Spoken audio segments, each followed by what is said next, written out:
I've noticed something in the last little while about the debate, not debate because it's not actually debate, around sanctions and embargoes against countries. Obviously, sanctions and embargoes are placed against various countries like North Korea or Cuba to punish them for not having the type of government and system that the United States or the global bourgeois would like them to have. Granted, that's a tactic that they can use. These sanctions and embargoes cause all kinds of problems. Shortages, not having enough supplies, and then these lead to other problems from not having enough of what they need. And then turn around and criticize the country for having shortages while it's under a set of conditions that would cause it to have shortages, which are caused by another country, and then claim, therefore, socialism doesn't work because of the shortages that have nothing to do with their system.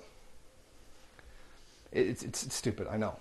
See, now a lot of people are starting to wake up to this and starting to understand, well, we're criticizing them for something that we're doing to them. So they changed tactics.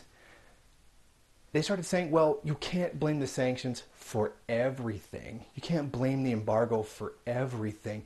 These have to do with the socialist system itself, and it's not our fault because of the sanctions or embargoes. So basically what they're doing is because they can't rationally justify sanctions and embargoes against the country, they decide to take an irrational approach and pretend the sanctions and embargoes don't do anything.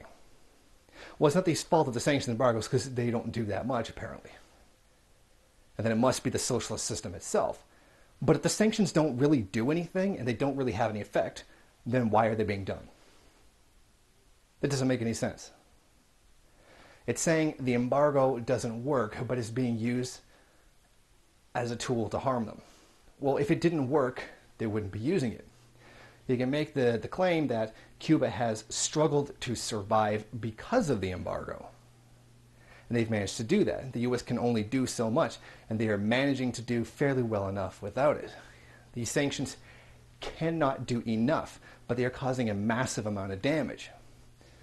But the fact that things aren't perfect are supposedly the fault of the socialist system itself and not the embargo, and then claim the embargo doesn't really do anything, which makes no sense because, as I've already said, if the embargo doesn't do anything, then why is it being used? If the sanctions against the DPRK didn't hurt the country, they wouldn't be used. Because it's getting harder to rationally justify sanctions and embargoes against certain countries, they now resort to the irrational position of claiming they don't do any harm to the country. Now, I just wanted to throw that out there as something that I've noticed that's started to happen lately.